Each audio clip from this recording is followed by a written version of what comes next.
Hello, this is the Watchdog, and welcome back to Fun with Watches. If watches weren't fun, you'd only need one. Today we're going to review the Invicta 40525 homage to a Bulova surfboard. Let's start out with the wrist check. I'm wearing a System 105, and Grogu was wearing my Oliv's 9950. Grogu wanted to know why I haven't reviewed a turtle on my channel yet. I told him that a Seiko diver is a little bit above my budget and I would only review one if I bought it for my personal collection. He replied, "Who said anything about Seiko? I just wanted to know if the soup is any good." Alright, let's take a look at the watch. This being Invicta, comes in the yellow box. It says, "Welcome to the Invicta family. Scan for your watch's manual." Well, when you scan this, you get a manual, right? But it's not for your watch. It's just a generic for any old watch they sell. Then here it is. Comes in the pillow. Has the hang tag. And hang tags now have QR codes. They used to have really big prices, and everybody complained about it because the prices were not realistic. And then we have the extra links. We have 4 of them, so I had to remove 4 links. So it's a pretty big bracelet. And do not eat. Actually, it says throw away, so I guess I should throw it away too. Bye. And here's the watch. It's a nice looking watch. I really like it. Invicta can be a mixed bag. They have caused much derision in the watch world with their gigantic garish watches such as the Joker. Some watch enthusiasts find this unforgivable and refuse to acknowledge Invicta as anything but a home shopping watchmaker, while some are able to look at their more conventional designs as not bad for very little money. I would fall into that latter camp, as I don't automatically dismiss a watch when I see that Invicta logo or yellow box. Invicta is also a mixed bag of original designs and homage watches that are blatant copies of other brands.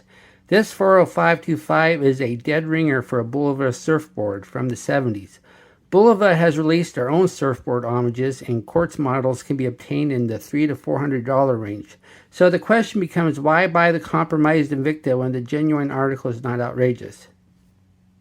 Did I say compromise? Yes, indeed. This watch is compromised not because it is not a Bulova, but because it is not a chronograph, despite the subdials and pushers. This watch has a VD32 quartz movement, which has the necessary 2 subdials and pushers, but the right subdial is simply a 24-hour dial, and the left subdial is another 24-hour dial that can be set to another time zone, and you set it with the pushers instead of the crown. Not exactly useless, as it indeed has a function, but not exactly useful, and not a feature of the original watch. But even though the Bulova is not outrageous, it is still a lot more expensive than the $60-something I paid for this Invicta. The watch is 42.9 millimeters at the bezel, 49.8 millimeters lug to lug with inverted end links, 12.9 millimeters thick with a dome crystal, has a 20 millimeter lug width, and weighs 140 grams on the supplied bracelet with 4 links removed. The bezel has an aluminum insert rather than ceramic. Then also, if you look at the bezel, it has a timing bezel that counts up, but the original Bulova had a timing bezel that counted down.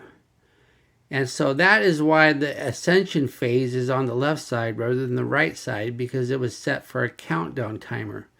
But this Invicta has a count up timer, so they should have had the ascension phase on the right side where it would normally go on a count up timer. Either that, or they should have had the numbers switched so it was a countdown timer. So that was a mistake on Invicta there. Of course, the Bulova was an actual dive style watch that could go 200 meters. This one can only do 100, so you're never going to dive with it. The action isn't bad.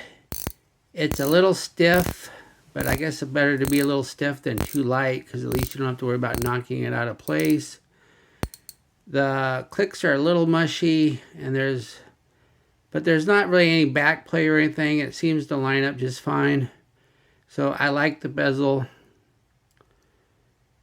Then we have the dial. We have a tachymeter on the chapter ring, which was fine if this was a chronograph, but it's not. So the tachymeter just really has no function other than the fact that the original watch had one. And then we have loomed indices, and they're not loomed very well. You'll see later. And then we have loomed hands, but there's no loom on the second hand. And of course, like I keep saying, this is not a chronograph. So the large second hand is a running second hand, and there is no chronograph second hand. It looks like the hand hits the marks, and if it misses, it really doesn't matter because the other marks are so hard to see that you don't mind if it does miss, but it seems to be hitting them. Then the left subdial is a second 24-hour indicator that can be set with these pushers. Push the top pusher, and it goes down an hour. Push the bottom pusher, and it goes back up an hour. Then the right subdial is a 24-hour indicator that's synchronized with the hour hand. And as you can see, there is no date. The movement does not have a date, so they couldn't put a date in if they wanted to, which is too bad. I like to have a date on the watch, which is really unfortunate that this doesn't have a VK64, because then they would have had a date that they could put there right at the 6.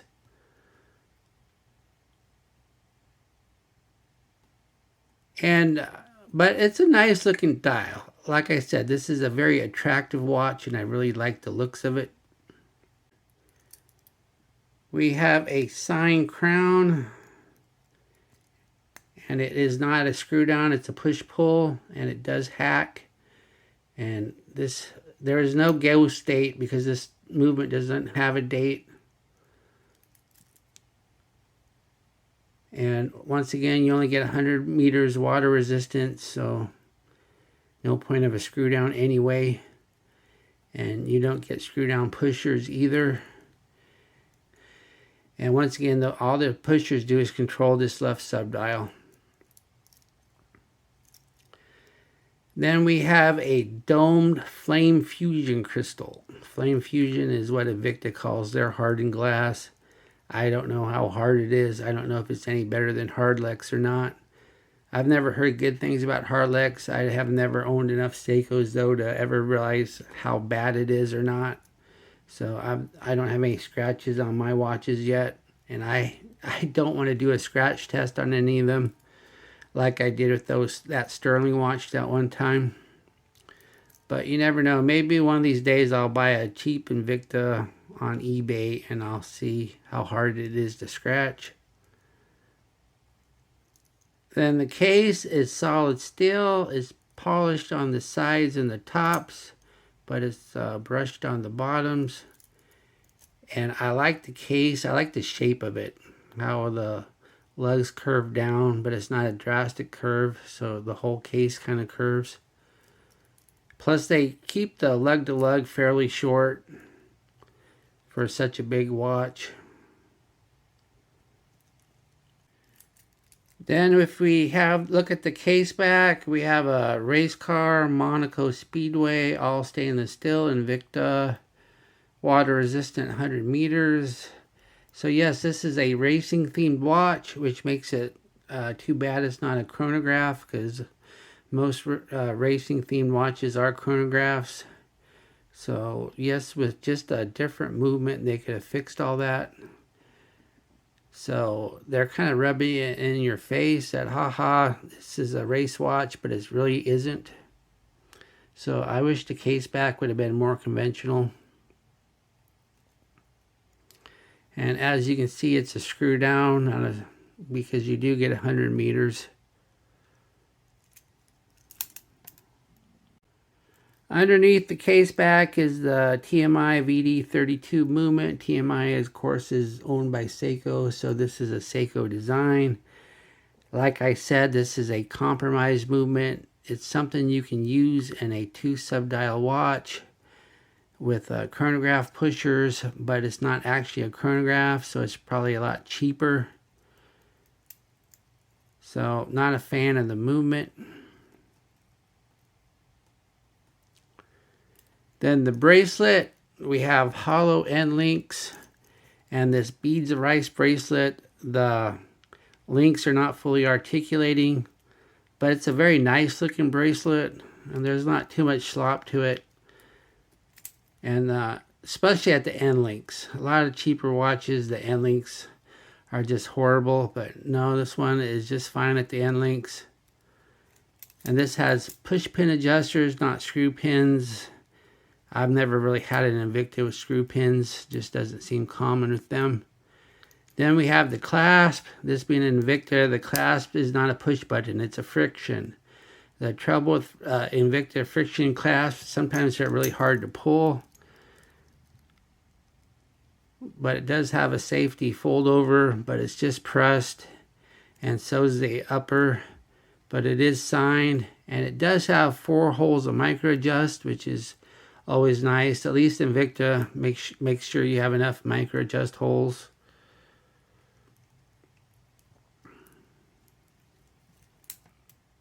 Here's the watch on my 7.5 inch wrist. That looks really nice and it wears nice. Look how flat that is. The case back doesn't stick up much past the case, so that's always nice. And the bracelet seems to wrap around just fine. And it has a good wrist roll. That beads of rice bracelet really looks nice. And even though this is a 43mm watch, I would say it wears a little bit smaller because of the short lug to lug.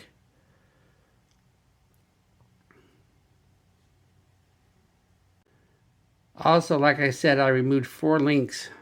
So you should be able to wear this if you have an 8.5 inch wrist, no problem.